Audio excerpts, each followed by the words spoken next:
ዛሬ እንግዲህ ቅድም እንደተናገርኩት ዛሬ የማተኩረው ቴንኪው ሚናዬ ዛሬ የማተኩረው ወይም ዛሬ የምንማረው በጣም እንድናየው ፈልገው ሀሳብ ስለ ሃይማኖትና ስለ መንፈሳዊነት ነው። ስለዚህ ሃይማኖትና መንፈሳዊነት በደንብ በእግዚአብሔር ቃል እያየን እንቀጥላለን ማለት ነው። እንግዲህ ያው ቤዚክሊ ብዙ ጊዜ ሃይማኖት ብለን የምናስበው ተቋምን ነው። በመሰረቱ የትኛውንም ተቋም የሃይማኖታዊ ተቋም እግዚአብሔር አልመሰረተም። ስለዚህ እግዚአብሔርም የለበትም። እግዚአብሔር ያለው የእግዚአብሔር ልብ ያለው ከሰው ጋር ነው እንጂ ከሃይማኖት ተቋም ጋር አይደለም። ስለዚህ ምንም ሃይማኖት እንደ ሃይማኖት የምናስባቸው ነገሮች ካሉ እግዚአብሔር ስለሌለባቸው እግዚአብሔርም በሃይማኖት ውስጥ ስለሌለ ሃይማኖትንም ስላልፈጠረ ብዙ በሃይማኖት ሀሳብ መቆየት ያለብን አይመስለኝም። ምክንያቱም እግዚአብሔር የለበትም። ሃይማኖትን በተመለከተ አልፈጠረም። ሃይማኖትንም የሃይማኖት ደጋፊ ማለት ነው። እግዚአብሔር ያለው ቤተሰብ ነው። እዚህ የሚያቀንም እንደ ቤተሰብ እንደ ልጆቹ ነው እንጂ የሚያቀን ከእንትን ሃይማኖት እያለ ማቀንም። እውነቱን ስነግራችሁ እኛ አሁን ብንጠየቅ የምንናገረው ክርስቲያን ነን ብለን ነው የምንናገረው። ከዛ ደግሞ ካለፈ ደግሞ ምንድናችሁ ብንባል እንደው በጣም ራሳችንን ለመግለጽ ጴንጤ እንላለን። እንግዲህ ክርስትናም ጴንጤም ሃይማኖት ከሆነ ቢፈርስ ይሻላል እንጂ እግዚአብሔር በሃይማኖት ውስጥ ስለሌለ ምንም ጥቅም የለንም። ምንም በዚህ ጴንጤ በመሆናችን ምንም እናገኘው ነገር የለም እንደ ሃይማኖት ካሰብነው ማለት ነው። ነገር ግን ከሃይማኖት ያለፈ ስለሆነ እግዚአብሔር ለልጆቹ የሰጠው ለኛ የሰጠን ነገር ያዘጋጀው ነገር ከሃይማኖት የበለጠ ስለሆነ እሱን በደንብ ማየት ያለብን ይመስለኛል። ዛሬ እሱ ላይ ነው የምናተኩረው። ቴንክ ዩ ፀሐይ። ስለዚህ አተኩረን ዛሬ የምንማረው ስለ መንፈሳዊነት እና ስለ ሃይማኖት። መንፈሳዊነት ደግሞ ልንገራችሁ ሰውን በጣም ከድግግሞሽ ነገር የሚያወጣ ከሃይማኖት የሚያወጣ ነገር ቢኖር መንፈሳዊነት ብቻ ነው። ሰው መንፈሳዊ መሆን መንፈሳዊ እስካልሆነ ድረስ ከእግዚአብሔር ጋር ምንም የጠበቀ ግንኙነት አይኖረውም። ሃይማኖተኛ ከሆነ ግን በደንብ በሃይማኖት ውስጥ ጊዜ ሊያሳልፍ ይችላል። ብዙ ነገሩን እድሜውን ሊጨርስ ይችላል። ነገር ግን አንድም ነገር ከእግዚአብሔር ሊያገኝ አይችልም። ምክንያቱም እግዚአብሔር ሃይማኖት ውስጥ ስለሌለ። ሃይማኖት ውስጥ ብንቆይም እግዚአብሔርን ያገኘን ይመስለናል እንጂ እግዚአብሔር ሃይማኖት ውስጥ ስለሌለ አናገኘውም መቼም ቢሆን። ስለዚህ ሃይማኖትንና መንፈሳዊነትን በደንብ መለየት ስላለብን ዛሬ እሱ ላይ ያተኩራሉ። ምክንያቱም ሃይማኖት የሚባለው ይሄ ሪሊጅን የሚባለው ነገር እንዴት በጣም ከባድ እንደሆነ እንድናስበው ራሱ የቃሉ ፍቺ ምን እንደሆነ አሳያችሁ። ሃይማኖት ወይም ሪሊጅን የሚለው ቱ ባይንድ ወይም ደግሞ እንደ ማሰር እስራት እንደ መፍጠር ማለት ነው። ስለዚህ ሰዎች ሃይማኖት ውስጥ ገቡ ማለት የሆነ እስራት ውስጥ ገብተዋል ማለት ነው። ሃይማኖት ውስጥ ገቡ ማለት ቴንኪው ሚናዬ እስራት ውስጥ ገብተዋል ማለት ነው። የሆነ እስር ቤት ውስጥ ገብተዋል ማለት ነው። ስለዚህ በሃይማኖት ያለ ሰው በእስራት ውስጥ ነው እንጂ ያለው ምንም ነፃነት የለውም። ሃይማኖት ውስጥ ያለ ሰው ይሄን በደንብ ሰው ሃይማኖት ውስጥ ያለ ሰው እስራት ውስጥ ነው እንጂ ነፃነት ውስጥ አይደለም። እንዳልኩት ሰው እግዚአብሔርን የሚያውቀው በሃይማኖት ሲሆን አይደለም። ሰው እግዚአብሔር መንፈስ ስለሆነ ሰው ለመንፈሳዊነት አይኑ ሲከፈት ብቻ ነው እግዚአብሔርን ማወቅ የሚችለው። ለመንፈሳዊ ነገር አይኑ ካልተከፈተ እግዚአብሔርን ማወቅ አይችልም። ይሄ ማለት ግን ሌላ ነገር አያውቅም ማለት አይደለም። ብዙ ነገር ያውቃል፣ በጣም ብዙ ነገር ያውቃል። ስለዚህ ለእግዚአብሔር አይኖቻችን ለእግዚአብሔር ከተከፈቱ ብቻ ነው ሰው መንፈሳዊ እንደሆነ የምናውቀው። ይህ ሃይማኖት ውስጥ ላለ አክቲቪቲ ቢዚ የሆነ ሰው በጣም ብዙ ጊዜ የሚሸወደው በዚህ ነው። አሁን እንግዲህ ላሳያችሁ። በሃይማኖት አክቲቪቲ የሚቆይ ሰው የሚያደርገውን ነገር ሁሉ ለእግዚአብሔር እያደረገ እንደሆነ ስለሚሰማው ነገር እግዚአብሔር ሚስ ያደርገዋል። ለምን? እግዚአብሔር ሃይማኖት ውስጥ ስለሌለ፣ ሃይማኖት ውስጥ የለም። ስለዚህ መንፈሳዊ መሆን ስንጀምር ብቻ ነው መንፈሳዊ መሆን ስንጀምር ብቻ ነው እግዚአብሔር ጋር መገናኘት ወይም እግዚአብሔር ማወቅ የምንጀምረው። ስለዚህ አሁን ሃይማኖት ስል ስለማንም ሃይማኖት እያወራሁ አይደለም። ሃይማኖት ሪሊጂየስ የሆኑ ወይም ሃይማኖታዊ የሆኑ ስርዓቶች በየትኛውም እምነት ውስጥ ነው። ሃይማኖታዊ የሆኑ ስርዓቶች በማድረግ እድሜያችንን ከፈጀን ሃይማኖተኞች ነን ማለት ነው። ሃይማኖተኛ ነን ማለት ነው። ምን ሃይማኖታዊ ስርዓቶች በማድረግ እድሜያችንን ጊዜያችንን ከፈጀን። ለምሳሌ እንጸልይ ይባላል። ስጸልይ በሐሳቤ ሌላ ቦታ መሄድ ከሆነ፣ ከዛ እንዘምር ይባላል። እየዘመርኩ ሐሳቤ ሌላ ቦታ ከሆነ፣ ከዛ ቃል እንካፈል ይባላል። ቃል እየተሰበከ ሐሳቤ ሌላ ቦታ ከሆነ ከዚህ በላይ ሃይማኖት የለም። ሃይማኖት ማለት ይሄ ነው። ከዚህ በላይ ምንም ሃይማኖት የለም። ለምን? ነገሩን አደርገዋለሁ፣ አክቲቪቲ ውስጥ አለው፣ ግን ህይወቴ ላይ ምንም ለውጥ የለም ማለት ነው። ስለዚህ ቸርች እሄዳለሁ እሑድ፣ ከዛ ደርሼ እመጣለሁ፣ ግን ህይወቴ ላይ ምንም። ከዛ ቸርች እኮ አልቀርም እላለሁ፣ ግንስ ስጠየቅ ህይወቴ ላይ ብዙ ችግር አለ። ከዛ ያን ነገር ደግሞ የምለውጥበት የማሸንፍበት አቅም የለኝም። ያ አቅም ስለሌለኝ ነገሩን ልለውጠው የምችልበት ምንም ነገር የለኝም። ለምን? ያተኮርኩት የተሞላሁት በሃይማኖት አክቲቪቲ ነው እንጂ ከእግዚአብሔር ጋር ምንም ግንኙነት የለኝም። እንገራችሁ፣ ሰው በሞመንት ከእግዚአብሔር ጋር መገናኘት ሲጀምር ብቻ ነው ህይወቱ ላይ ለውጥ የምታዩት። ለምን? እግዚአብሔርን ማግኘት እግዚአብሔርን መስማት ከጀመረ በደንብ መለወጥ ይጀምራል። ህይወታችን ላይ ለውጥ ማምጣት የምንችለው ከሃይማኖት ይልቅ ከእግዚአብሔር ጋር ግንኙነት ማድረግ ስንጀምር ብቻ ነው። ስለዚህ አሁን እንደ ሐሳብ ሃይማኖትንና መንፈሳዊነትን ለይቼ ላሳያችሁ። ሃይማኖት ሰውን ሁሉ ለእግዚአብሔር እንዲሰራ ያስገድዳል ወይም ይጠይቃል። ለጌታ ምን አረኩለት? ለጌታ ምን ሆንኩለት? ምን አረግሽለት? ለጌታ ምን ሰራህለት? ለጌታ እያለ ምን ያደርገናል?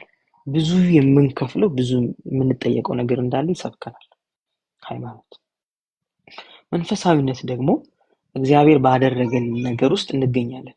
እግዚአብሔር ስላደረገልን ነገር ብቻ ነው አእምሯችን የሚያስበው። እግዚአብሔር ይሄን አደረገልኝ፣ እግዚአብሔር ይሄን አደረገልኝ፣ በልጁ ተቀበለኝ፣ በቀኙ አስቀመጠኝ፣ መንፈስ ቅዱስን ሰጠኝ፣ ጸጋ ሰጠኝ፣ ቃሉን ሰጠኝ። በእግዚአብሔር ያገኘነውን ነገር ብቻ ነው የምንሞላው መንፈሳዊያን ስንሆን። እግዚአብሔር ለዚህ ነው መንፈስ ቅዱስ እናነባዋለን በአንደኛ ቆሮንቶስ ምዕራፍ 2 ላይ ከቁጥር 9 ጀምሮ እግዚአብሔር በነፃ የሰጠንን እናውቅ ዘንድ ይላል። ምን ሰጠን? መንፈስ ቅዱስን ሰጠን። እኛ ምን እንድናደርግ? በነፃ የሰጠንን ምን እንድናውቅ። ስለዚህ በነፃ የሰጠንን ማወቅ የምንችለው በደንብ ከእግዚአብሔር ጋር ከመንፈስ ቅዱስ ጋር ህብረት ሲኖረን። ሃይማኖት ደግሞ አንጣ ነው የሚለው። አንጣ፣ ይሄን አምጣ፣ ይሄን አምጣ፣ ይሄን አምጣ፣ ይሄን አምጣ። ሃይማኖት ይውላችሁ ከሰው ዲማንድ አድርጎ አይጨርስም።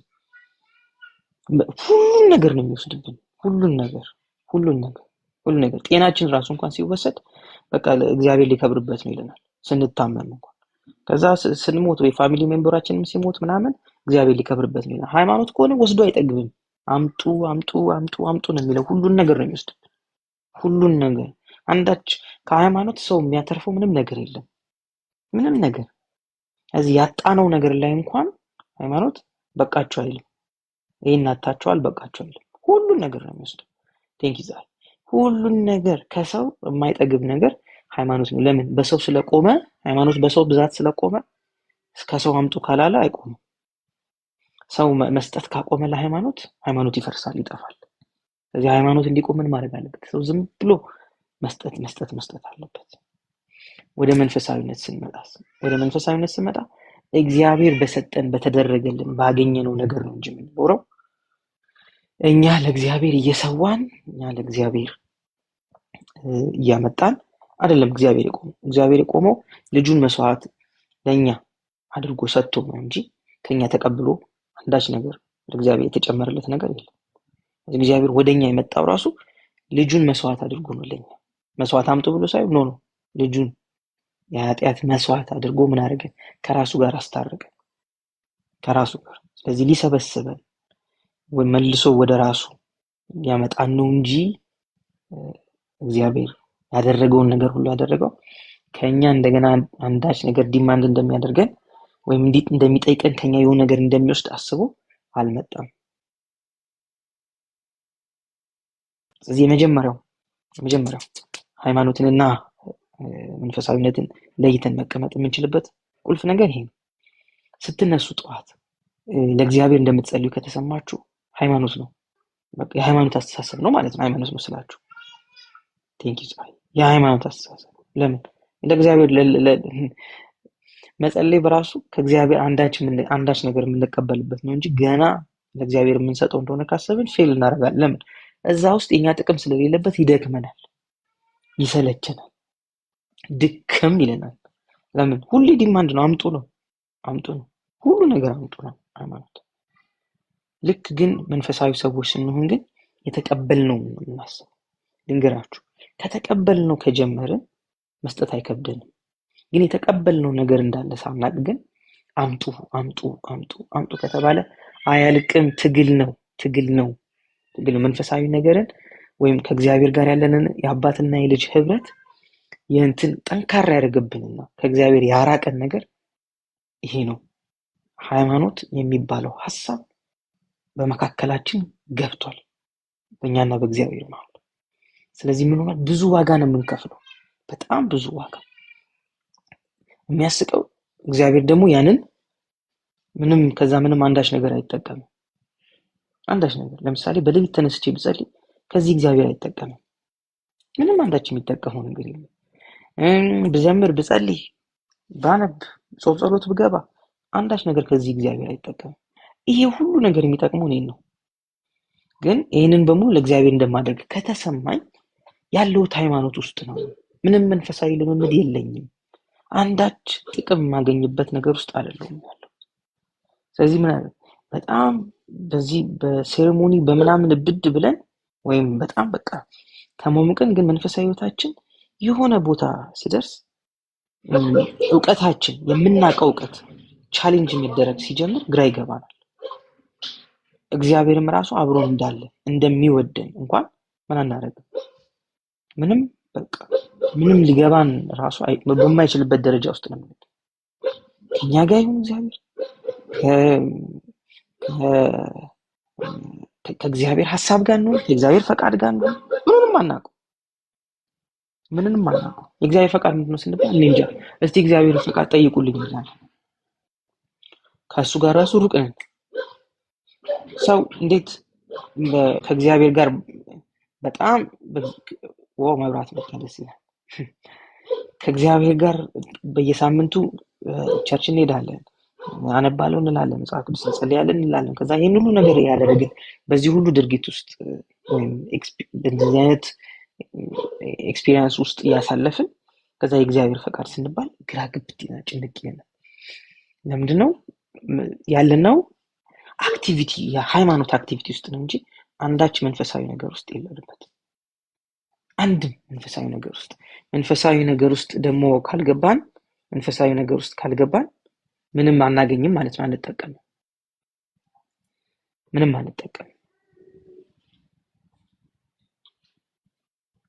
ስለዚህ መጠቀም ከፈለጋችሁ ወደ መንፈሳዊነት መምጣት፣ ወደ መንፈሳዊነት መጠጋት አለባችሁ። ስለዚህ አሁን ዛሬ የምንማረው አደም ባተኩረን ጊዜያችንን ፈጅተን የምንወጣው ዛሬ መንፈሳዊ ነገር ላይ እንዴት መቆየት እንደሚገባን እና ደግሞ ሪሊጂየስ ከሆኑ ነገሮች እንዴት መራቅ እንዳለብን ነገራችሁ። እግዚአብሔር እኛን የሚጠቅምበት ብቸኛ መንገድ መንፈሳዊ የሆነ አቲቲዩድ መያዝ ስንጀምር ነው። ቴንክ ዩ ቤቲ። መንፈሳዊ የሆነ አቲቲዩድ መያዝ ስንጀምር ነው። ቴንክ ዩ ሲ። መንፈሳዊ አቲቲዩድ መያዝ ካልጀመርን በእግዚአብሔር መጠቀም አንችልም። ምንድነው መንፈሳዊ አቲቲዩድ? እሺ መንፈሳዊ ስል እስካሁን ሃይማኖትን ያብራራሁት። መንፈሳዊ ስል ምን ማለት ነው? መንፈሳዊነት ማለት እግዚአብሔር ወደሚያስበው ሐሳብ ውስጥ መምጣት ማለት ነው። እግዚአብሔር በሚያስብበት ሐሳብ ውስጥ ከተገኘን እንደኛ መንፈሳዊ የለም ማለት ነው። ሌላ ቴንክ ዩ አብዲ፣ ቴንክ ዩ። በቃ በቀላሉ ይሄን ነው መያዝ ያለብን። መንፈሳዊነት ማለት እግዚአብሔር ለኔ የሚያስበው ሐሳብ ውስጥ መገኘት ማለት ነው። እሺ በመንፈስ እንሆናለን ሲባል አይንን ጨፍናለን አይደል? እሱ አይደለም በመንፈስ መሆን ማለት። በመንፈስ መሆን ማለት ወደ መንፈስ ሐሳብ ምን ማድረግ ነው? መቀየር ማለት ነው ሐሳባችን። እዚህ አይናችንን ስንጨፍን ከዚህኛው ከፊዚካል ዓለም ምን ማድረግ? ዲስኮኔክት ማድረግ ነው። አይን ማለት ይሄንን በቃ አሁን አላይም ማለት ነው። ስለዚህ ለዚህ ኦፍ ሆንና ለእግዚአብሔር ምን ሆናለሁ? እገኛለሁ ማለት ነው። ፕሬዘንት ሆናለሁ ማለት ነው ለእግዚአብሔር። ስለዚህ በመንፈስ መሆን ማለት አይን መጨፈን ሳይሆን በመንፈስ ሐሳብ መሆን ማለት ነው። በመንፈስ ሐሳብ ማለት መንፈስ ቅዱስ ለኛ በሚያስበው ሐሳብ እግዚአብሔር ለኛ በሚያስበው ሐሳብ ውስጥ መገኘት ማለት ነው። ስለዚህ ሰው መንፈሳዊ ነው የሚባለው እግዚአብሔር እንደሚያስብ ሲያስብ ነው እንጂ ቸርች ሲመጣ መጽሐፍ ቅዱስ እንዲህ ሲይዝ ጌታ ይባረክ ምናምን ሲል አይደለም። ይሄ ሰላምታ ነው። ይሄንን ማንም ሰው ሊል ይችላል። ይሄም መጽሐፍ ቅዱስ አያያዝ ነው፣ መንፈሳዊነት አይደለም። መንፈሳዊነት የመንፈስን ሐሳብ ውስጥ መገኘት ስንጀምር ነው። መንፈሳዊ ሐሳብ ውስጥ መገኘት ስንጀምር በጣም መንፈሳዊ የሚባለውን ህይወት ለመኖር ቀላል ይሆናል። መንፈሳዊ ደግሞ ማለት እንደሆነ ልንገራችሁ። ሰው ከመጀመሪያ የዘፍጥረትን ስንማር በደንብ ሄዳችሁ ዘፍጥረትን ያልነበራችሁ ሰዎች ዩቲዩብ ላይ ሄዳችሁ መስማት ትችላላችሁ። ሰው መጀመሪያ ለእግዚአብሔርና ለመንፈሳዊ ነገር ነበረ ንቁ የነበረው። ኃጢአት ነው ለዚህ ዓለም ንቁ ያደረገን፣ ለስጋዊ ነገር ንቁ ያደረገን፣ ለዚህ ለፊዚካል ዓለም ለምናየው ነገር ንቁ ያደረገን ኃጢአት ነው እንጂ ሰው ከመጀመሪያ ለእግዚአብሔርና ለመንፈሳዊ ነገር ነበር ንቁ። ስለዚህ እግዚአብሔር የሚያስበውን ነገር ሲያስባል ወዲያው ነው የሚያስበው። ሔዋን ስትመጣ ማን እንደሆነች ያውቃታል። እንስሳቶችን እግዚአብሔር በፊቱ ሲያሳልፍ እግዚአብሔር ሐሳብ ምን እንደሆነ ያውቃል፣ በደንብ ይገባዋል። ለምን? ለመንፈሳዊ ነገር ቅርብ ነበር ሰው። ልክ ኃጢአት ሲሆን ለስጋዊ ነገር ለካርናል ነገር ደግሞ ምን ሆነ? ነቃ። ስለዚህ ራቁታቸው መሆናቸውን አወቁ፣ ከእግዚአብሔር ፊት ተሸሸጉ ምናምን። ይህን ሁሉ የሚያደርጋቸው ምንድነው? ንቃት፣ ነቁበት ነገር። ስለዚህ አሁንም ቸርች ውስጥም ብንሆን ከቸርች ውጭም ብንሆን የምንኖረው እንደዚሁ ነው። ወይ ለእግዚአብሔር እንነቃለን ወይ ለስጋ እንነቃል። ለስጋ መንቃት ማለት ከእግዚአብሔር ሐሳብ ውጪ ለሆነው ነገር መንቃት ማለት ነው።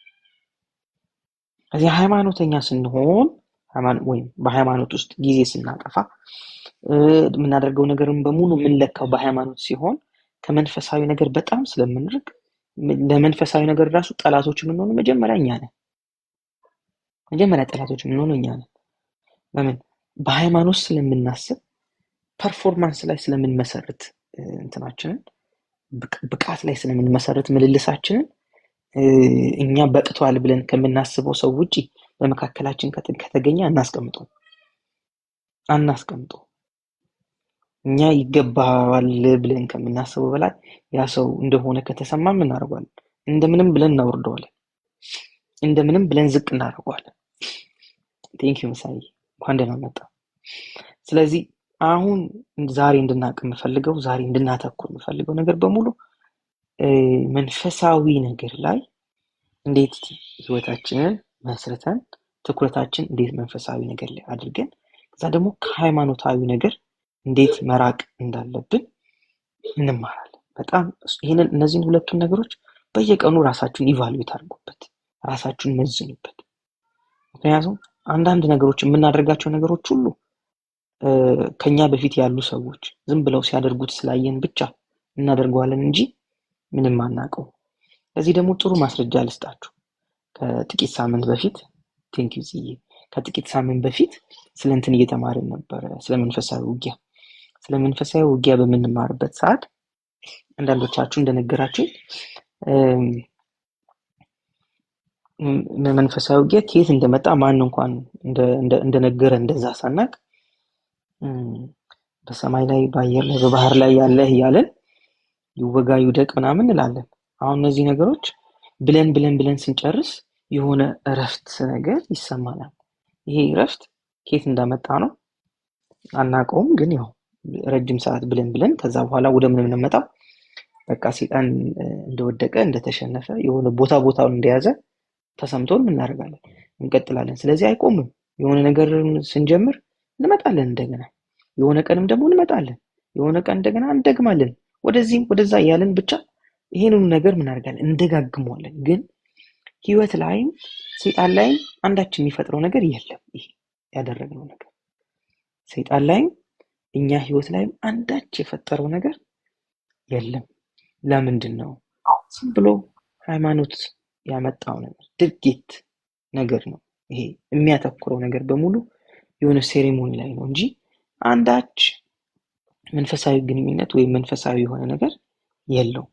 ስለዚህ ይህንን መሰረት አድርጎ ሃይማኖት ለእግዚአብሔር እንደምንሰራ አድርጎ ስለሚነግረን እኛም ራሱ ለእግዚአብሔር እያደረግንለት እንደሆነ ስለሚሰማን ምናምን አንጠግብም፣ አናቆም። ለምን? በዚህን እያደረግን ነው እግዚአብሔር የምናስደስተው። ይህን እያደረግን ነው ምን የምናደርገው? ለእግዚአብሔር የሆነ ነገር የምንጨምርለት። ስለዚህ ምን ያደርገናል? ቢዚ ያደርገናል ለእግዚአብሔር እያለ ለጌታ። ለምሳሌ ልንገራችሁ እስቲ ይህንን በደንብ የሚያብራራልን ክፍል ስላለ ከሱን ጀምር እስቲ። ዮሐንስ ወንጌል ምዕራፍ 4 ላይ ነው። ዮሐንስ ወንጌል ምዕራፍ 4 ላይ ቆንጆ ሐሳብ ንግግር ስላለ ኢየሱስና ሰማርያዊቷ ሴት የሚያወሩት በጣም ጠቃሚ ነገር ስላለ እሱን ከማንበብ እንጀምር። እስቲ ምናልባት ከዚህ በፊት ነግሬያችሁ ሊሆን ይችላል። ስለ ሰማርያ ትንሽ ልናገር። ሰማርያ ማለት ከተማዋ እንዴት እንደተመሰረተች ልንገራችሁ። አይሁዶች ወደ ባቢሎን በምርኮ በተወሰዱበት ጊዜ ሰማርያውያን፣ ሰማርያ አካባቢ የሚገኙ ሰዎች እስራኤላውያን ካልሆኑ ህዝቦች ጋር ተጋቡ። እስራኤላውያን ካልሆኑ ህዝቦች ጋር ተጋቡና መዋለድ ጀመሩ። ስለዚህ እስራኤል ደግሞ ለሁለት ተከፍላ ነበር፣ ሰሜንና ደቡብ ተብላ። ሰሜንና ደቡብ ተብላ፣ ደቡብ ይሁዳ ይባላል፣ ከዛ ሰሜኑ ደግሞ እስራኤል ይባላል። እስራኤሉ 10 ነገዶች ናቸው፣ ደቡቦቹ ደግሞ 2 ነገዶች ናቸው። ስለዚህ ምን ሆኑ? እነዚህ ከሰለሞን ልጅ ከኢዮርብዓም በኋላ ነው የተከፈሉት። ከዛ በኋላ እነዚህ ላይና ታች የሆኑት ደቡብና ሰሜን ተብሎ የተከፈሉት በሁለቱ መካከል ነበሩ። ሰማርያ መካከል ላይ ነበረች ሰማርያ። እዚህ ደቡብ ምንድነው ሰሜን አለ፣ ከዛ ደቡብ አለ፣ መካከል ላይ ማዕከላዊ እስራኤል ነበረች ማለት ነው ሰማርያ። እዚህ ሰማርያ ውስጥ የሚኖሩ ሰዎች በሙሉ ምን ነበረ ልዩ የሚያደርጋቸው ነገር?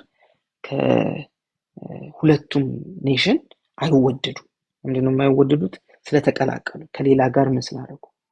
ስለተጋቡ፣ ከሌላ ህዝቦች ከእስራኤላዊ ካልሆኑ ህዝቦች ጋር ተጋብተዋል። ከዛ ደግሞ ይሄ ከጊዜ ሂደት በኋላ እነሱም የራሳቸው እምነት እንትን አድርገዋል፣ ፈጥረዋል። የራሳቸው እምነት ስል የራሳቸውን ሃይማኖት የሚመስል ምን አድርገዋል? ፈጥረዋል።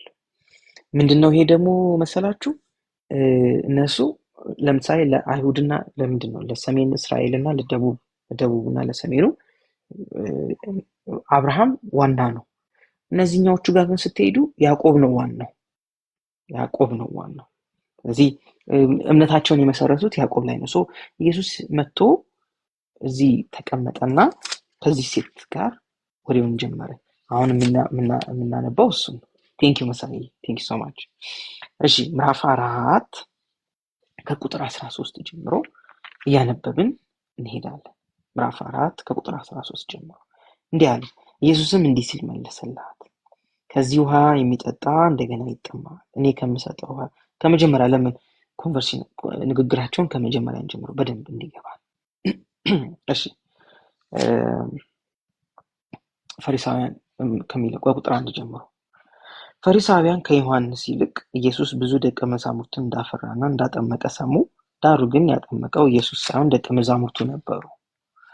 ከዛ ጌታም ይህን እንዳወቀ ይሁዳን ለቆ ወደ ገሊላ ተመልሶ ሄደ።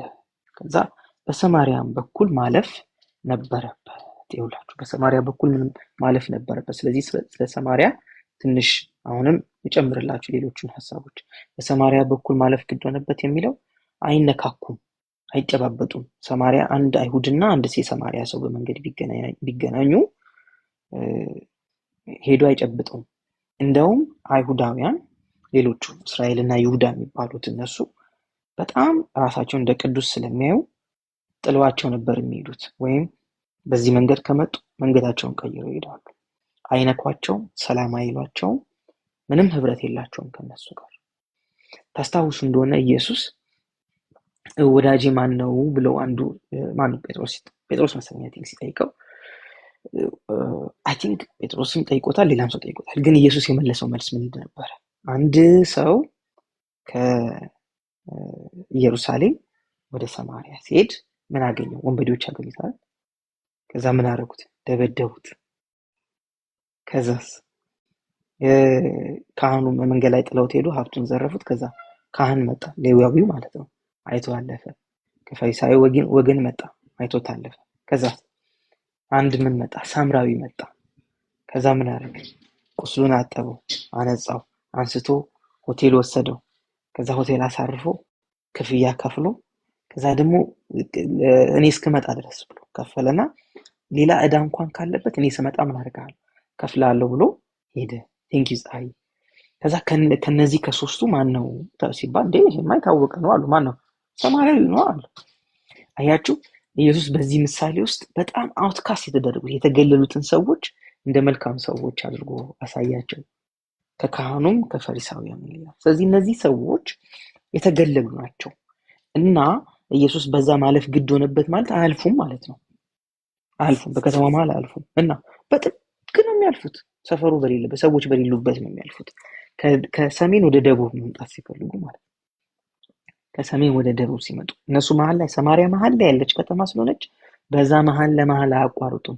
ቤት አድርገው በዚህ ዞሮ ነው የሚመጡት። እንዲህ ዞሮ በጥግ እንዲህ ዞሮ፣ ምክንያቱም ምንም ህብረት የላቸው። አሁን ስናነብ ታያላችሁ አይሁድ ከሰማሪያ ጋር ምንም ህብረት የላቸውም። እንዴት ውሃ ጠጪኝ ትላለህ ትለዋለች እኮ እሷ። ህብረት የላቸውም፣ አይፈላለጉም፣ አይፈልጓቸውም። በቃ ሃይማኖት እንዲህ ነው የሚያደርጋችሁ። የራሳችሁን መስመር ይዛችሁ ለይታችሁ ጎራ ፈጥራችሁ የኔ ይበልጣል ነው ሃይማኖት። ሰው መንፈሳዊ ካልሆነ በስተቀር የሰውን ክብር አያይም፣ የሰውን ዋጋ ማየት አይችልም። እና ኢየሱስ በዚህ ክፍል ውስጥ የሚያሳየን ይሄንን ነው። ኢየሱስ በጣም መንፈሳዊ ስለሆነ የሰውን ክብር የሰውን ዋጋ ነው የሚያሳየው። ሁሌ የሄደበት ቦታ በሙሉ አውትካስትድ በጣም የተገለሉ ማህበረሰብ የማይፈልጋቸውን ሰዎች እነሱ ጓደኛ የሚያደርገው። ለዚህ ነው የኃጢአተኞች እና የቀራጮች ወዳጅ የተባለው። ለምን? የሰውን ክብር ስለሚያውቅ፣ የሰውን ዋጋ ስለሚያውቅ። ሃይማኖት ለሰው ግድ የለውም። ሃይማኖት ከሰው የሚቀበለውን ነው እንጂ የሚያስበው ለሰው የሚሰጠውን ነገር አያስብም። ስለዚህ ቁጥር 4 እንደዚህ ይላል፣ በሰማሪያ በኩል ማለፍ ነበረበት። በቃ አስገድደው፣ ግዴታ ነው በሰማሪያ በኩል ማለፉ።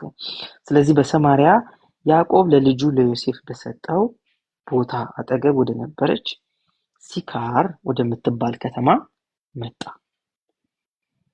በዚያም የያዕቆብ የውሃ ጉድጓድ ነበረ። ኢየሱስም ከጉዞው የተነሳ ደክሞት ስለነበረ በውሃ ጉድጓድ አጠገብ ተቀመጠ። ጊዜው ከቀኑ 6 ሰዓት አካባቢ ነበር። አንዲት ሳምራዊት ሴት ውሃ ለመቅዳት ስትመጣ ኢየሱስ እባክሽ የምጠጣው ስጪኝ አላት። ደቀ መዛሙርቱም ምግብ ለመግዛት ወደ ከተማ ሄደው ነበር። ሳምራዊቷም አንተ አይሁዳዊ ሆነ እኔ ሳምራዊቷን እንዴት ውሃ ጠጪኝ ትላለህ? ምክንያቱም አይሁዳውያን እነሱን እንደሚንቋቸው የታወቀ ነው። አይፈልጓቸውም። ማለመፈለግ ብቻ ደግሞ ሳይሆን በጣም ነው የሚንቋቸው። እነሱ ያላቸው አመለካከት ዝቅተኛ ነው። ስለዚህ ገርማት፣ እንዴት ይህን ትጠይቀኛለህ አንተ? ይህን ማለቷ አይሁድ ከሳምራውያን ጋር ምን ስለማያደርጉ ስለማይተባበሩ ነው። ግልጽ ነው። ኢየሱስም የእግዚአብሔርን ስጦታ ብታውቂና ውሃ ጠጪኝ የሚልሽ ማን ሆኖ ብትረጂ ኖሮ አንቺው በጠየቅሽው እርሱም የሕይወትን ውሃ በሰጠሽ ነበር ሲል መለሰላት። ስለዚህ የኢየሱስ መልስ በጣም ደስ የሚል ግልጽ ነው። አንደኛ የእግዚአብሔርን ስጦታ ብታውቂና፣ የእግዚአብሔር ስጦታ እሱን አያችሁ። እግዚአብሔር ከኛ በመቀበል ሳይሆን የጀመረው በመስጠት ነው። አንድያ ልጁን እንዲያው ምን አደረገ? ሰጠ። እንዲያው ሰጠ። ይውላችሁ ሃይማኖት ወስዶ አይጠግብም አልኳችሁ። ወስዶ አይጠግብም። ሁሉን ነገር ነው የሚጠይቀን። ሁሉን ነገር ነው የሚጠይቀን። የማይጠይቀን ነገር የለም። እግዚአብሔር ብቻ ነው ሲጀምርም ሲጨርስም ሰጥቶ። ይኸው ገና ኢየሱስ ሲመጣ ምን አለ? በቃ ማን እንደሆነ ብታውቂያለሽ።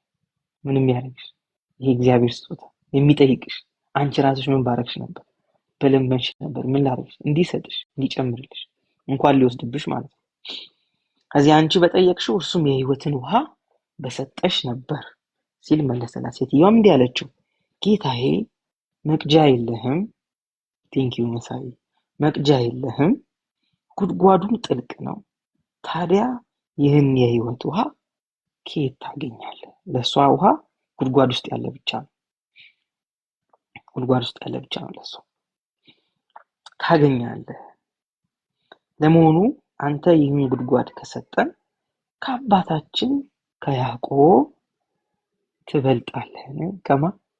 ከአባታችን ከያዕቆብ ትበልጣለህን? ከዛስ እርሱ ራሱና ልጆቹ እንስሳቱን ከዚህ ጉድጓድ ምን አድርገዋል? ጠጥተዋል። ይኸውላችሁ የያዕቆብ ጉድጓድ ማለት ብዙ ድካም አለው። እሺ ብዙ ድካም አለው እንደሚመስላችሁ መቅጃ ከሌላችሁ ከያዕቆብ ጉድጓድ መጣት አትችሉም። ይፈርታል። ሃይማኖት በሙሉ ይሄ ነው። በቃ ሃይማኖት ከናንተ ላብ ከናንተ ድካም ውጪ አንዳችም የሚሰጣችሁ ነው። እዚህ አልቅሰን ምናምን ስንነሳ በቃ ጌታ ይቅር ብሏቸዋል የምንባለው እንጂ ገና ሳናለቅስ በፊት የእግዚአብሔር ይቅርታ እግዚአብሔር ሊታረቀን እንደመጣ አይነግረንም። እማወራው ስለ እምነት ተቋም አይደለም። እማወራው ሃይማኖታዊ ስለሆነ አስተሳሰብ ነው። እዚህ ሃይማኖት የሚጠይቀው ነገር ብዙ ነው። እንባችን ይጠይቃል፣ ጉልበታችን ይጠይቃል፣ እንቅልፍ ማጣታችን ይጠይቃል፣ ሁሉ ነገር ይጠይቃል ሃይማኖት። ለምን ዲማንድ አምጡ ነው የሚለው? አምጡ አይረካም። ለምን የቆመው በሰው ስለሆነ ሃይማኖት በሰው ጉልበት ላይ ቆመ ስለሆነ። ስለዚህ መቅጃ ይፈልጋል፣ ድካም ይፈልጋል። መቅጃ የለህም ትለዋለች እኮ እንዴት ትጠጣለህ ከዚህ? እሺ ኢየሱስም እንዲህ ሲል መለሰላት፣ ከዚህ ውሃ የሚጠጣ እንደገና ይጠማል አላት። ጌታ አያችሁ፣ እንደገና እረፍት የሌለን ሃይማኖት እንደዚህ ነው፣ አያቋርጥም።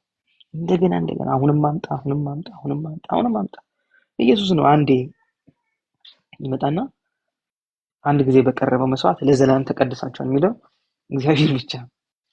አንዴ መስዋዕት ያደርጋል፣ በቃ ይቅር ተብላችኋል የሚለው ኢየሱስ ብቻ። በየጊዜው አንተ አይደለም በየጊዜው። ስለዚህ ጉድጓዱ ጥልቅ ነው። ታዲያ ይህን ህይወት ውሃ ከየት ታገኛለህ? መቅጃ የለህም። ለምን ራስህ የምትደክመህ ቀጥታ ካላወጣ ያጠጣ። እሱ ደግሞ የሚነግራት ስለዚህኛው ውሃ አይደለም፣ በነፃ ስለምታገኘው በነፃ ስለምትጠጣው ውሃ ነው። መቅጃ ሳያስፈልጋት ሳትደክም ማለት ነው። ከዛስ ቁጥር 13 ኢየሱስ እንዲህ ሲል መለሰላት፣ ከዚህ ውሃ የሚጠጣ እንደገና ይጠማል። እኔ ከምሰጠው ውሃ የሚጠጣ ግን ከቶ አይጠማም። እኔ የምሰጠው ውሃ በውስጡ የሚፈልቅ የዘላለም ህይወት ውሃ ምንጭ ይሆናል። እዚህ ጋር እስቲ ቆመን ትንሽ ይውላችሁ።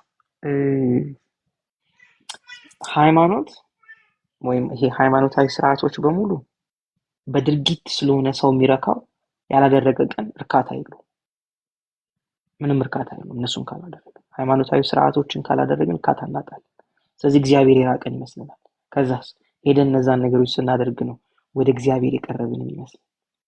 እዚህ እኮ ነው አንዳንድ ጊዜ ከጾም ጸሎት ስንወጣ ላይ የደረስን ይመስል የሆነ ቦታ ከፍ ያለን በጣም መንፈሳዊ የሆነን የሚመስለን። ለምን? በድርጊት ነው፣ እየደከምን ነው፣ በድካም ነው ወደ እግዚአብሔር መቅረብን። ዝም ከእንቅልፋችን ስንነሳ ጠዋት እግዚአብሔር ቅርባችን እንደሆነ ምን አናደርግም፣ አናስብም። ሩቅ እንደሆነ ነው የምናስበው። በጣም ቢዚ ከሆነ ስራ ስንወጣ እግዚአብሔር ቅርብ እንደሆነ አናስብም። ጫጫታ ካለበት ከሰርግ ውስጥ ወይ ከለቅሶ ቤት ምናምን ስንወጣ እግዚአብሔር ቅርባችን እንደሆነ አናስብም። ለምን? በብዙ ድካም ነው እግዚአብሔር የሚቀርብ ይመስላል፣ እግዚአብሔር የሚመጣ ይመስላል። ስለዚህ ምንድነው የኛ ድካም ላይ ነው መንፈሳዊ ነገር ያስቀመጠው።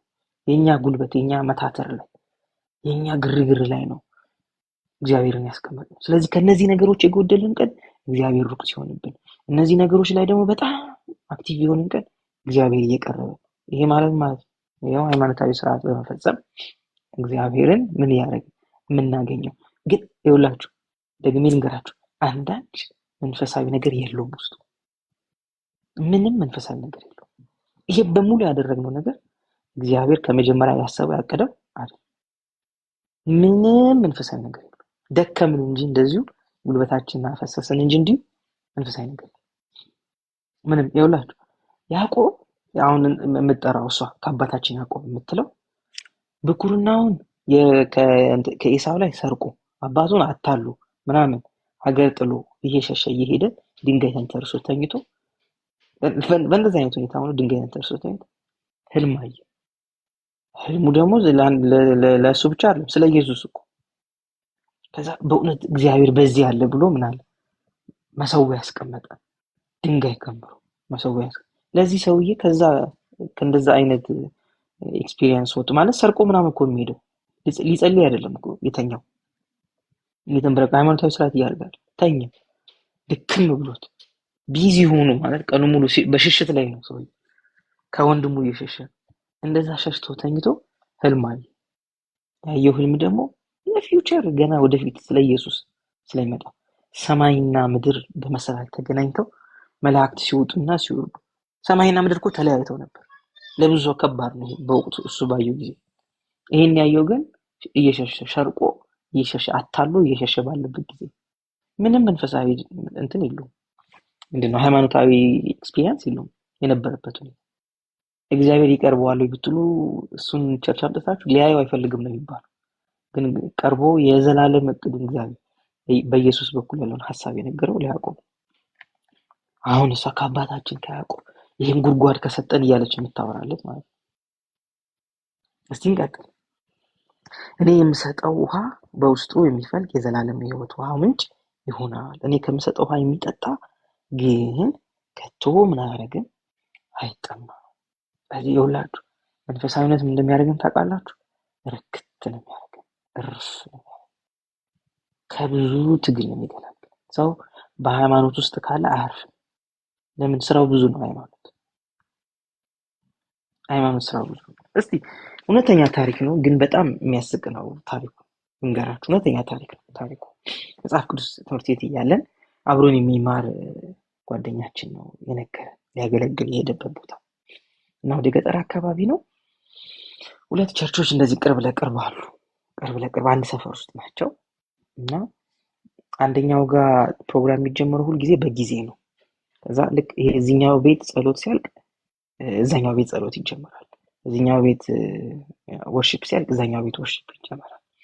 ከዛ ልክ እዚህ ቃል ተጀምሮ እዛ ወርሺፕ አልቆ ነው እዚህ እና ይሰማማሉ። ቅርብ ለቅርብ ናቸው። እውነተኛ ታሪክ እና ምን ሆነ ለካ አገልጋዮቹ ሳያውቁት ፉክክር ገብቶባቸዋል ውስጣቸው እና ምን በጣም ከተጮኸ ይሄኛው እዚህኛው ቸርች እዛም በቃ መንፈስ አለበት ብሎ ያስባሉ የሚጮህበት ቸርች እና ልክ ይሄኛው ጨርሶ እንትን ጸሎት ጨርሶ ወርሺፕ ጀመሩ እነዚህኛዎቹ። ከዛ እነዛኛዎቹ ደግሞ ገና እየጀመሩ ነበረ ጸሎት። ልክ ይሄኛው ወርሺፕ ሊጨርሱ ሲሉ እነዛ ይጀምራሉ። ከዛ ምን ሆነ ይሄኛው እዚህኛው መጀመሪያ ወርሺፕ የሚጀምሩት ሰዎች ወርሺፑ ሲያልቅ ወጣና ፕሮግራም የሚመራ ሰው እዛ በጣም ወርሺፑ ድምጽ ከፍ እያለ መጣ። ከዛ ወጣና መድረክ ላይ ምን አለ? አንድ መልአክ በነጭ ፈረስ ሲመጣ ይታየኛል አለ። ከዛ በጣም ክብር ስጧል፣ ጩኸዋል፣ ቀደበላልቁታል። ተደበላለቅ። ከዛ እዛኛውም እየጮሁ መጡ። በጣም ሲመጡ እዚህኛው እየተበለጠ ሲመጣ ድምፁ በቃ የበለጠ ክብር አይቶ እዛ ቤት ገብቷል አላቸው። እውነተኛ ታሪክ ነው ነገር የበለጠ ክብር አይቶ እዛኛው ቤት ገብቷል አላቸው። በቃ ቁጭ ብሎ አላቸው። አያቸው እንደዚህ አይነት ነገር ውስጥ የሚያስገባን የሆነ ሪሊጂየስ የሆነ ነገር ነው እንጂ ምንም መንፈሳዊ ነገር የለም። ስለዚህ ምን ላይ ነው እንትን የሚያደርገን አክቲቭ የሚያደርገን? በቃ እጃችን እስኪ ለበለ ድረስ እንትን ማጨብጨብ ምናምን፣ ይሄ መንፈሳዊ ነገር። እሺ ክብር ስጡ ስንባቸው እናደርጋለን። ለምን ክብር መስጠት ይመስለን? ይሄ ስለሆነ እንትን ነው አላችሁ። ይሄ ስርዓቱ ላይ ነው በጣም የምናተኩረው እንትናችን ህይወታችን በጣም እና መንፈሳዊ ይሆን ይመስለን ይሄንን እያደረግን ነው። ግን ምንም መንፈሳዊ ነገር አይደለም። ይሄ ምንም መንፈሳዊ አይደለም። ስለዚህ እርካታ ስለሌለን በብዙ ነገር ነው ለመርካት የምንፈልገው። በጣም በብዙ ነገር። እኔ ከምሰጠው የሚጠጣ ደግሞ ምን አያደርግም? አይጠማም። ይኸውላችሁ ሰው በጌታ በኢየሱስ ክርስቶስ ከሆነ በኋላ በቃ ረክቷል። በጸሎት ለመርካት ስትሞክሩ ወድቃችኋል ከእግዚአብሔር ጸጋ። በአምልኮ ለመርካት ስትሞክሩ ከእግዚአብሔር ጸጋ ወድቃችኋል።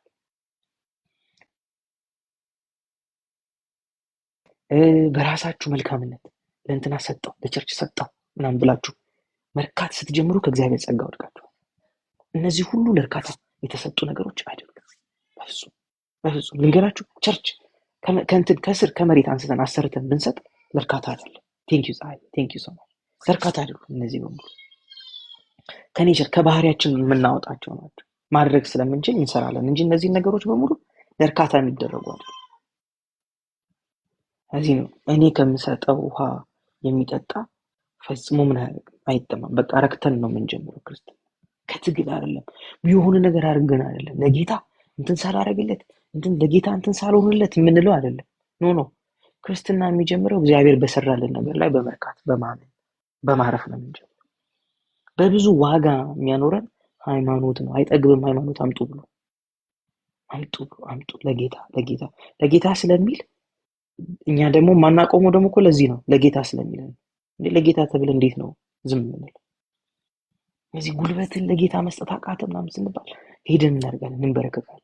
ግን እኮ ፈርተን ወይም ደግሞ እንትን ይዞን ጥፋተኝነት ተሰምቶን ነው እንጂ ጌታ ጉልበታችሁን አምጡልኝ አላለም። ይሄ ራሱ የምናወጣው ከእርካታ እንደሆነ ረስተናል፣ ከፍቅር እንደሆነ ማለት ነው ረስተናል።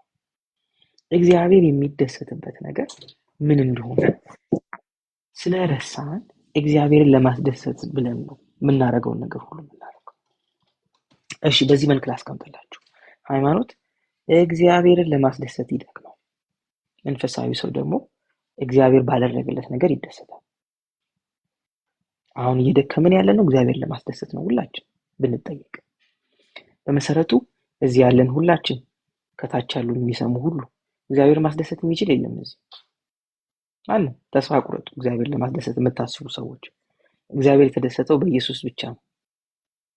ስለዚህ በኢየሱስ ስለተደሰተ ኢየሱስን የተቀበልን ቀን ኢየሱስን ወደ ልባችን ያስገባን ቀን የዛን ቀን በእኛ ተደስቷል እግዚአብሔር።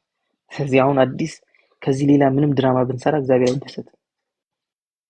ተደስቶ ጨርሷል እግዚአብሔር። ስለዚህ ለእግዚአብሔር ደስታ ብለን የምናደርገው አንዳች ነገር ያለ ነው። እኛ ራሱ ያለ ነው የእግዚአብሔር ደስታ ውስጥ እንደሆነ ማወቅ አለብን። ክርስትና ረክተን ነው የምንጀምረው። በእግዚአብሔር እስቲ በእግዚአብሔር ረክቻለሁ። ምንም ጥም የለብንም፣ አንዳች ጥም የለብንም። እግዚአብሔር አርክቶናል። በቃ አለቀ። አሁን ሌላ ተክተን የምንፈልገው ነገር የለም እንዲሆንልን። ኢየሱስ ራሱ እኔ ከምሰጠው ውሃ ይሄን የተሰጠንን እንድንጠጣ ነው እንጂ ጠጥተን እንድንረካ ነው የተፈለገው። ሌላ ምንም ለእግዚአብሔር እየቀዳን የምናመጣው ነገር የለም።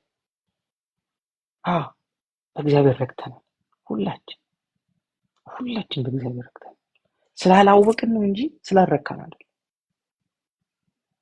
ሰው ኢየሱስን ያገኘ ቀን በቃ ጥያቄው በሙሉ ተመልሷል። ምንም የቀረው ነገር የለም።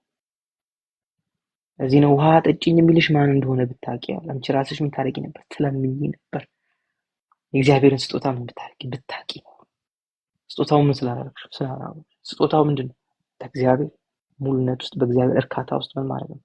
መገኘት። ስለዚህ ሁላችሁ የማያልቅ ትጋት ውስጥ፣ የማያልቅ ነገር ውስጥ፣ የማያልቅ ሩጫ ውስጥ፣ የማያልቅ ጥረት ውስጥ የሚከተል ሃይማኖት ነው እንጂ እግዚአብሔር ያልሰራው ያልጨረሰው እግዚአብሔር ያላደረገው አንዳች ነገር የለም። ገና ሊያረካን የሚችል ምንም ነገር የለም። እስቲ የህይወት ውሃ ምንጭ አይደለም በውስጡ የሚፈልቅ ነው። ከየት ነው የሚፈልቀው? ከውስጥ በውስጥ። ከየት ነው? አሁን ከኛ ውጭ እንደሆነ ስናስብ ነው የምንደክመው። ከውጭ ለማምጣት የሆነ ነገር ለመፍጠር ስንታገል ነው የምንደክመው። ያለው የት ነው? እኛ ውስጥ።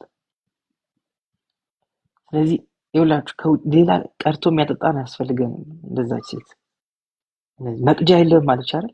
ይሄ መቅጃ ያስፈልገው። እስቲ ከውስጤ ነው ብሎ አያችሁ፣ እርካታችን ውስጣችን እኛው ጋር ነው ያለው። መንፈሳዊነት ለዚህ ነው መንፈሳዊነት የሚጠቅመን። ለዚህ ነው ከዚህ ነው የምንረካው። ደክመን አይደለም፣ ጥረን አይደለም። እሺ ልንገራችሁ፣ ገና ከሰማይ መጥቶልን አይደለም የምንረካው። ተስፋ ቁረጡ። ከሰማይ የምትጠብቁ ሰዎች እግዚአብሔር ሰማይ ያስቀመጠው ነገር የለም። እግዚአብሔር ሁሉን በውስጣችን አስቀምጧል። ሁሉን ለህይወትና ለእውነተኛ መንፈሳዊነት የሚያስፈልገን ነገር ሁሉ የመለኮቱ ኃይል ሰጥቶናል። እስቲ እንሂድ ሁላችንም ሁለተኛ ጴጥሮስ ምዕራፍ 1 ላይ ሁለተኛ ጴጥሮስ ምዕራፍ 1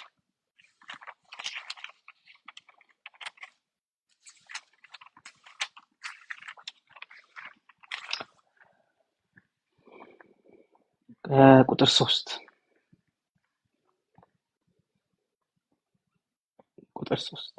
ሁለተኛ ጴጥሮስ ምዕራፍ 1 ቁጥር 3 እንደዚህ ይላል። ቁጥር 3 በገዛ ክብሩና በበጎነቱ የጠራንን እርሱን በማወቅ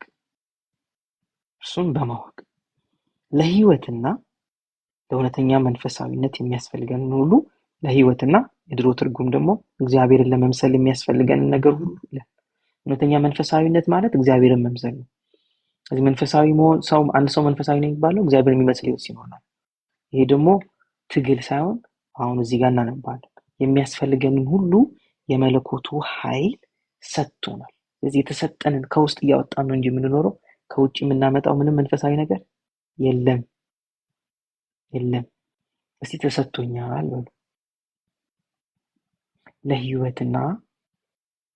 በሉ። ለሕይወትና እግዚአብሔርን ለመምሰል ወይም ለእውነተኛ መንፈሳዊነት የሚያስፈልገኝን ሁሉ የመለኮቱ ኃይል ሰጥቶኛል። ታዲያ ምንድን ነው የምንጠይቀው? ከተሰጠን ይሰጣችኋል አይደለም? ይሰጣችኋል አይደለም? ወይም ሊሰጣችሁ አስቧል አይደለም? የሆነ ጊዜ ትቀበላላችሁ አይደለም? ምን አድርጎናል? ሰጥቶናል። ከውስጣችን ነው፣ ከውስጡ ይፈልቃል ነው የሚለው። ከየት ነው የሚፈልቀው? ስለዚህ እውነተኛ መንፈሳዊ ሕይወት መኖር ትፈልጋላችሁ? ከውስጣችሁ ነው የሚወጣው፣ ከውጭ አይደለም። ከሰማይ ገና ዱብ የሚል ነገር የለም። ይኸውላችሁ በጣም የሚጾም የሚጸልይ ሰው የተሰጠውን ነገር ነው እንጂ የሚያውቀው አዲስ ነገር አያመጣም። በጣም ብንጾም ብንጸልይ የተሰጠንን በጣም የእግዚአብሔርን ቃል ብናጠና የተሰጠንን ነው የምናውቀው እንጂ አዲስ ነገር አናመጣም። እግዚአብሔር ሰጥቶናል። ምን? እግዚአብሔርን ለመምሰልና ለእውነተኛ መንፈሳዊ ሕይወት የሚያስፈልገንን ሁሉ ምን አድርጎ ነው? ሰጥቶናል። እስቲ ሰጥቶኛል በሉ። ይሄም ልንገራችሁ፣ የራሳችሁ ጥረት ላይ ተስፋ እንድትቆርጡ ነው ማለባችሁ። ድካማችሁ ላይ ይሄ ጥረት አለኝ የምትሉት ነገር ላይ ተስፋ እንድትቆርጡ ነው ማለባችሁ። ለምን? ምንም ዋጋ የለውም። እሱ መንፈሳዊነትም አይደለም ምንም። እውነተኛው መንፈሳዊነት ይውላችሁ የተሰጠን ነገር ብቻ ማወቅ፣ በገዛ ክብሩና በበጎነቱ ምን ያደርገን? የጠራንን እርሱም ምን በማድረግ በማወቅ። ከዛስ ለእውነተኛ መንፈሳዊነትና እግዚአብሔር ለመምሰል የሚያስፈልገንን ነገር ወይም ለሕይወትን እስቲ የሕይወት ወንዝ ውሃ አይደለ? የሕይወት ውሃ ከውስጡ ይፈልቃል አይደል የተባለው። እዚህ ለሕይወትና ለእውነተኛ መንፈሳዊነት የሚያስፈልገን ነገር ሁሉ ምን አድርጎናል? ሰጥቶናል። ስለዚህ ተቀብለን ነው እንጂ የምንጀምረው ገና ለመቀበል ምንም ይሄ መንፈሳዊነት አይደለም። ልንገራችሁ፣ በመሰረቱ ገና ከእግዚአብሔር የሆነ ነገር ለመቀበል የምንጸልይ የምንዘምር ምናምን ከሆነ ጉቦ ነው ማለት ነው። ሰጥተን ነው የምንቀበለው ማለት ነው። እግዚአብሔር ሰጥቶ ጨርሷል። ተቀብለን ነው የምንጀምረው። ሰጥቶናል። ከሰጠንስ አሜን ተቀብለን ቴንኪዩ አመሰግናለሁ ስለሰጠኝ ብለን እንጀምራለን። እውነተኛ መንፈሳዊ ሕይወት ማለት ይሄ ነው። ተቀብለን የምንጀምረው ነው። የተሰጠንን አሜን ብለን የምንጀምረው ነው። እስቲ ወደ ዮሐንስ 4 እንመለስ። አሁን ይኸውላችሁ ከዚህ በኋላ እጃችሁን ለምን እንደምታነሱ ታውቃላችሁ? አመሰግናለሁ ነው ማለት። ይኸውላችሁ ዛሬ እንደዚህ ይንገራችሁ። ዛሬ ምንድነው ስጠኝ የሚለውን የጸሎት ርዕስ ወጋሁት። በእውነት ወግቼዋለሁ። በእግዚአብሔር ቃል ወግቼዋለሁ። ስለዚህ ስጠኝ የሚለው ጸሎት ተሰጥቶናል ካለ ምንድነው ስጠኝ የሚለው አይደለ? የመለኮቱ ኃይል ሰጥቶናል ካለ የተሰጠን ነገር ስላላወቅን ነው እንጂ ምንም የሚሰጠን ነገር የለም። ቴንኪዩ። እስቲ እንቀጥል። ወደ ዮሐንስ ወንጌል ምዕራፍ 4 እንመለስ። ዮሐንስ ወንጌል ምዕራፍ 4 እንመለስ።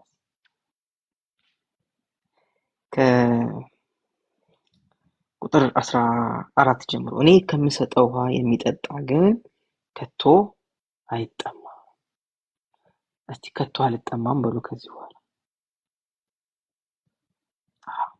ጥማ በቃ ለምን ምንጩ እኔው ጋር ነው፣ ተሰጥቶኛል።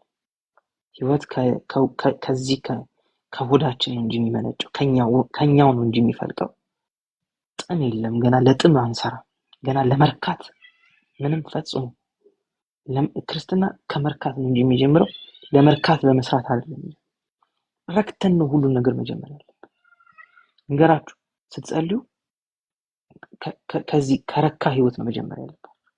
አመሰግናለሁ ህይወትን ስለሰጠኝ፣ የጎደለኝ ስለሌለ አሜን እያለ ከዚህ ነው መጀመር ያለብን። በአንተ ሙሉ ስለሆንኩ ምንም የጎደለኝ ስለሌለ። ሰው እንደዚህ መጸለይ ከጀመረ ልንገራችሁ፣ ሰው እንደዚህ መጸለይ ከጀመረ ፈጽሞ የሌለውን ነገር ማየት አይችልም። አንዳች እንደጎደለን አናስብም። ይሁላችሁ ሃይማኖት ነው ሁሉ ጊዜ ገስግሱ ጎሏቸዋል የሚለን። ለምን እንደዚህ ካልሆነ የሚጠይቀን ነገር አናደርግም። ስለዚህ የምንጠየቀውን ነገር እንድናደርግ ምንድነው? ትጋት ነው። በቃ ትጉ፣ ይሄን ጨምሩ፣ እንደዚህ በሉ፣ እንደዚህ በሉ፣ እንደዚህ በሉ። ይሄን ካላረጋችሁ ምን በቃ አታገኙም፣ አይሰጣችሁም። ስለዚህ ሃይማኖት በእኛ የቆመ ስለሆነ፣ በሰው የቆመ ስለሆነ ሰው እንዳይቀንስ ምን ይደረጋል? በቃ ጌታ እንደዚህ ያደርጋል። ከዛ ግን እሱ እንዲያደርግ እኛ ምን ማድረግ አለብን? የሆነ ነገር ማድረግ አለብን። ስለዚህ የማያልቅ ጥያቄ ያለው ሃይማኖት ነው። ኢየሱስ ደግሞ ገና ሲጀምር እሺ እንግዲህ እቺ ሴት እኮ ገና አላመነችም እኮ፣ ግን እየነገራት ያለው በቃ ከሙላት እንድትጀምር፣ እኔ ከምሰጥሽ ውሃ ከጠጣሽ ከሱ አትጠሚም፣ ከሙላት ነው የሚያስጀምራት ራሱ። ከዛስ እኔ የምሰጠው ውሃ በውስጡ የሚፈልቅ የዘላለም ህይወት ውሃ ምንጭ ይሆናል። ቤት የሚፈልቅ በውስጡ እስከ መቼ? የዘላለም። ይቋረጣል አለ? አይቋረጥም። ለዘላለም ቤት ነው የሚፈልቀው ከውስጥ። አንዴ ካገኘ እርካታችን የዘላለም ነው። የዘላለም ነው። ቁርጥ የሚል እርካታ የለም። የሆነ የመጣ መሄድ የመጣ የጠፋ ምናምን የለም። አንድ ጊዜ ምን አድርገናል? ረክተናል። ከዛስ ለዘላለም በዚህ እርካታ ነው የምንኖረው። የሚመጣ መሄድ የሚጠፋ ምናምን አይደለም።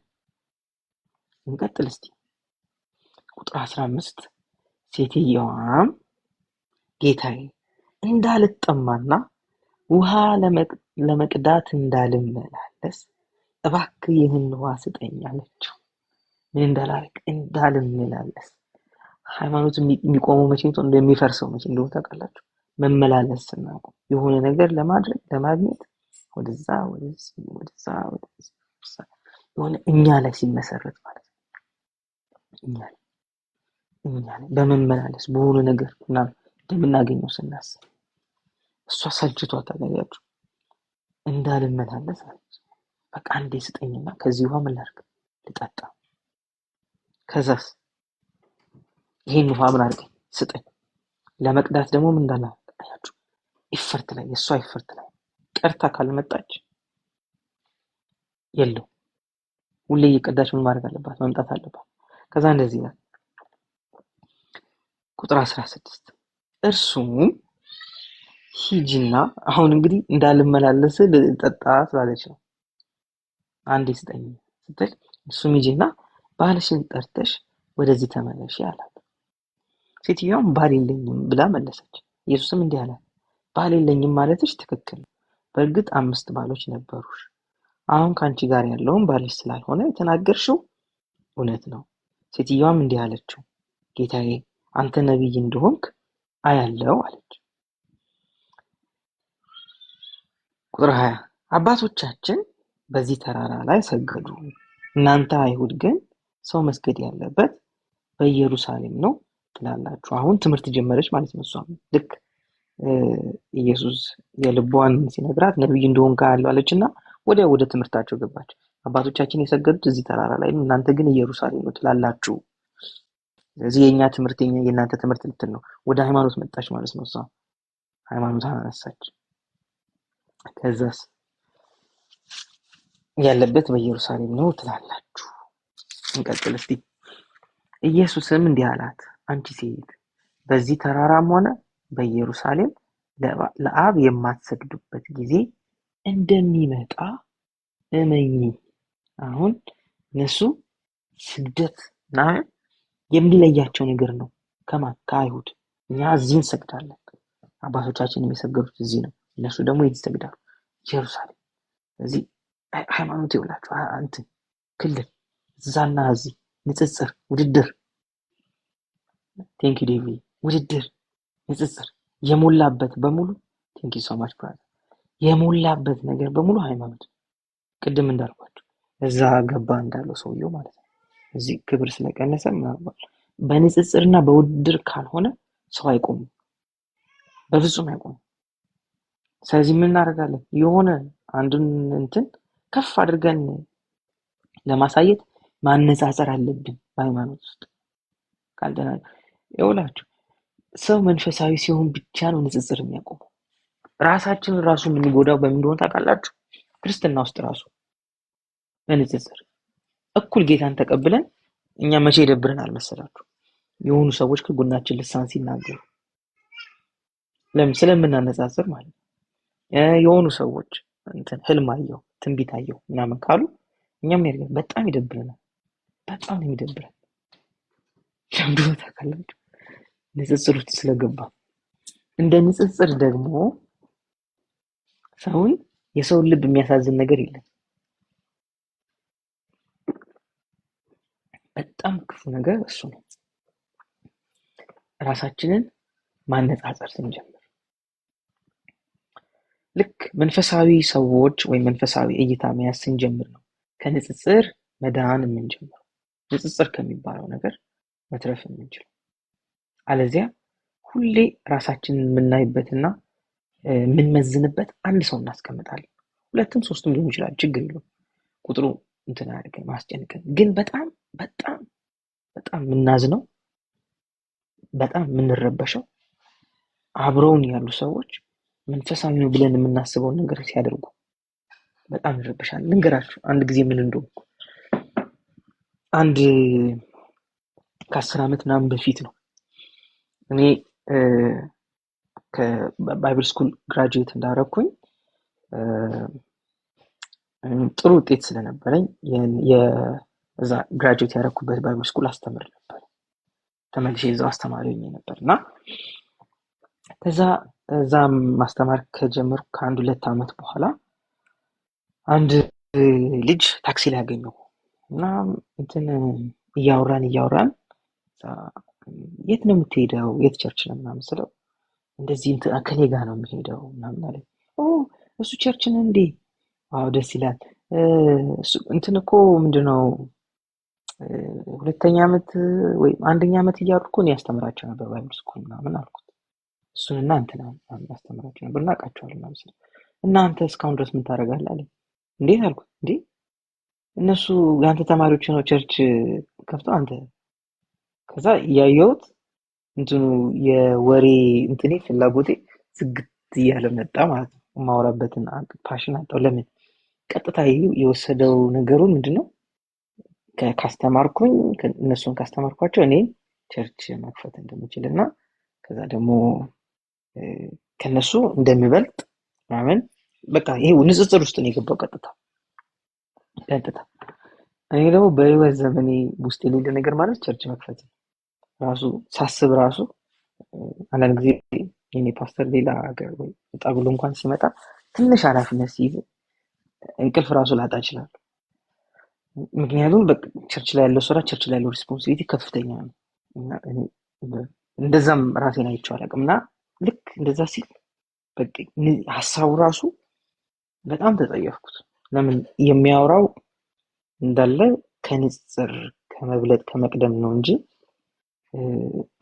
ራሱ ግሬስ እንደሆነ እንኳን አላወቀም ነገሩና ከሆነ ዓመት በኋላ ደግሞ ሳገኘው ቸርች ቀይሮ አገኘሁትና ይሄ ሰውዬ ቸርች ቢከፍት ደግሞ ይመጣ ነበር ብዬ ራሴ ያሰብኩ። አሁን ምን ልነግራችሁ መሰላችሁ? ካርናል ስንሆን ሁሉን ነገር አነጻጽረን ሃይማኖት ውስጥ ንጽጽር ካልሆነ ሰው አይቆምም። ለዚህ ነው ያ ሰውዬ ኢየሱስ ሲያስተምር እንደዚህ አለ። አንድ ፈሪሳዊና አንድ ቀራጭ ወደ ጸሎት ወጡ አለ፣ ወደ ቤተ መቅደስ ሊጸልዩ።